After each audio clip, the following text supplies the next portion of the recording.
আমরা দেখলাম সন্দেশখালীতে 5টি জায়গায় 10টি সিসি ক্যামেরা বসছে এবং ডিজিপি তিনি স্বয়ং রয়েছেন সন্দেশখালীতে। এবার সন্দেশখালীতেই কিন্তু অভিযোগ শুনছে তৃণমূল। বাড়ি বাড়ি গিয়ে অভিযোগ নথিবদ্ধ করছেন সন্দেশখালী 2 নম্বর ব্লকের পঞ্চায়েত সদস্য অষ্টমী সর্দার। সন্দেশখালীতে শিবু উত্তমের বিরুদ্ধে অভিযোগ বাসিন্দাদের ছিল, আমরা দেখেছি। আর এবার জেলা তৃণমূলের নির্দেশে তাদেরই অভিযোগ শুনতে বাড়ি বাড়ি যাচ্ছেন এলাকার নেতারা। অর্থাৎ নেতাদের বিরুদ্ধে কি অভিযোগ রয়েছেন তা শুনতে এবার সরেজমিনের নেতারাই যাচ্ছেন গ্রামে গ্রামে, মহিলাদের সঙ্গে কথা বলছেন।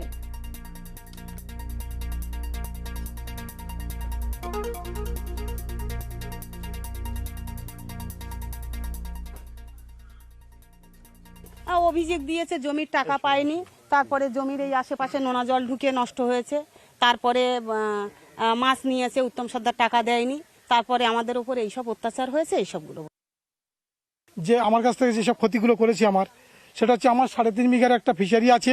সেই 3.5 বিঘা ফিশারিতে আমি জল ছিঁচেছিলাম। সেচার পরে সেখানে 37 কেজি পার্শে মাছ হয়েছিল, 5 কেজি ট্যাংরা মাছ হয়েছিল, 13 কেজি কাঁকড়া হয়েছিল, 12 কেজি তেলাপিয়া হয়েছিল। এই মাছগুলো সব উত্তম সর্দার মেপে নিয়ে গেছে। ঝাঁঝির দানা 4.5 কেজি নিয়ে গেছে 2700 টাকা করে, সে টাকাটাও দেয়নি। সে আমার কাছ থেকে 1 লক্ষ টাকা দাদনও নিয়েছেন তিনি।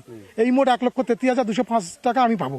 যেই টাকাটা আমি চাইতে গিয়েছি অমনি আমাকে বলছে কোদালের বাঁড় দেখেছো, কোদালের বাঁড় দিয়ে মেরে হাত পা ভেঙে দেবো। শিবুদার কাছে গেলাম অভিযোগ জানাতে, শিবুদা বলেছি সেখান থেকে পালা, তা না হলে কিন্তু তোকে আস্ত রাখবো না, হাত পা ঘুরিয়ে দেবো, ভেঙে মেরে ঘুরিয়ে দেবো একদম কোদালের বাঁড় দিয়ে।